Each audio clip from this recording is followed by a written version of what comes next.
When teased, Asperger held that Haro lacked any sense of humor. He had a lost gaze and few facial expressions and gestures.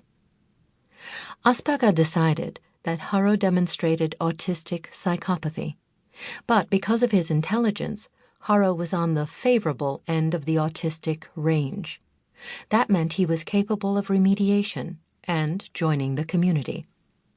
Children such as Haro could be taught social integration and be of social value in specialized technical professions. What these promising children needed, Asperger wrote, was individualized care to nurture their cognitive and emotional growth. He sympathized with their challenges, advocated their potential, and celebrated their uniqueness. This is the benevolent image of Asperger today, but it represents only one side of Asperger's work.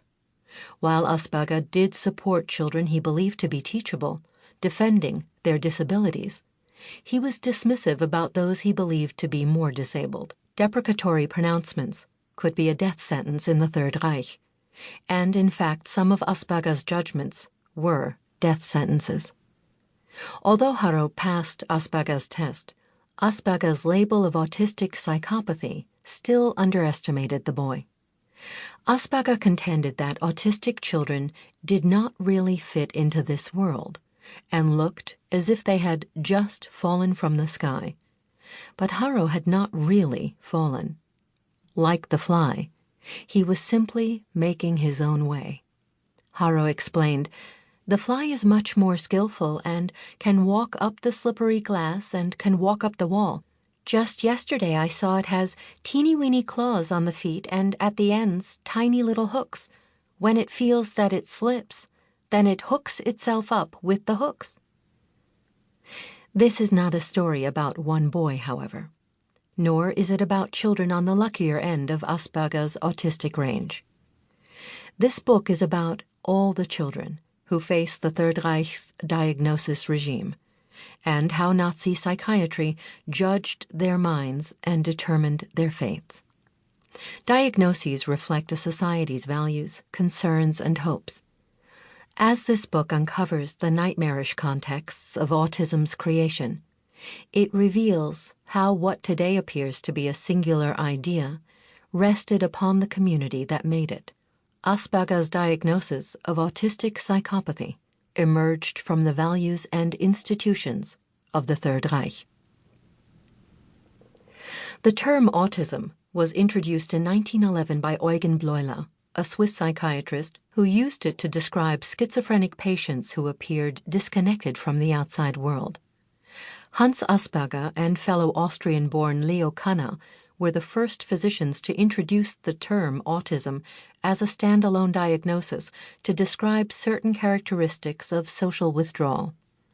Others had described similar children, yet referred to them as schizoid. Over the years, a number of psychiatrists became captivated by children who were said to isolate themselves from others and the world around them, and developed different terms to classify them. Kanner, by then based at Johns Hopkins in the United States, where he would be regarded as the father of American child psychiatry, published his work on autism, Autistic Disturbances of Affective Contact, in 1943. The same year in Vienna, Asperger presented his postdoctoral thesis, The Autistic Psychopaths in Childhood, which he published in 1944. Kanner described children he considered to be relatively similar to one another. He saw them as socially and emotionally withdrawn and preoccupied with objects and rituals, with repetitive behavior, little to no speech, and severe cognitive impairments. This is now called classic or Kanner-type autism.